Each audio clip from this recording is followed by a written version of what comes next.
Iran का middle east में खड़ा होना इसलिए ज़रूरी है क्योंकि कल इसराइल के पार्लियामेंट में बहुमत के साथ एक नया कानून पास किया गया है।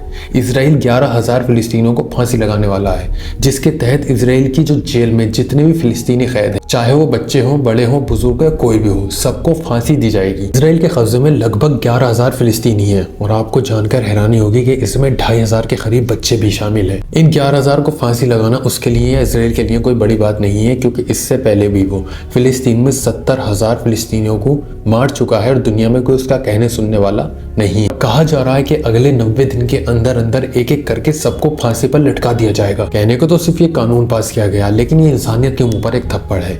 ये सीधा सीधा इंटरनेशनल लॉ, खासकर जिनेवा कॉन्वेंशन की रूह का खुला उल्लंघन है। लेकिन सवाल ये है, क्या इसराइल पर कभी इंटरनेशनल लॉ अप्लाई हुआ है या फिर लॉ सिर्फ कमजोर मुल्कों के लिए ही बनते हैं? इस वक्त दुनिया चुप है, मीडिया सिलेक्टिव है और इंसानियत कॉम्प्रोमाइज हो रही है। और सबसे हैरानी की बात, जो इसराइल का डिफेंस मिनिस्टर है बेन गवीर, इस फैसले के बाद खुशी मना रहा है, जश्न मना रहा है। क्या ये वही दुनिया है जो ह्यूमन राइट्स की बात करती है, या फिर ह्यूमन राइट सिर्फ पॉलिटिक्स का एक टूल बन चुका है? इसे फिलिस्तीन का मसला नहीं है, बल्कि पूरी इंसानियत का मसला है, क्योंकि यहाँ पे बच्चों को भी फांसी देने की बात हो रही है। अगर आज हमने इंसानियत के लिए आवाज़ नहीं उठाई तो कल को हमारी आवाज़ उठाने का हक भी हमसे छीन लिया जाएगा।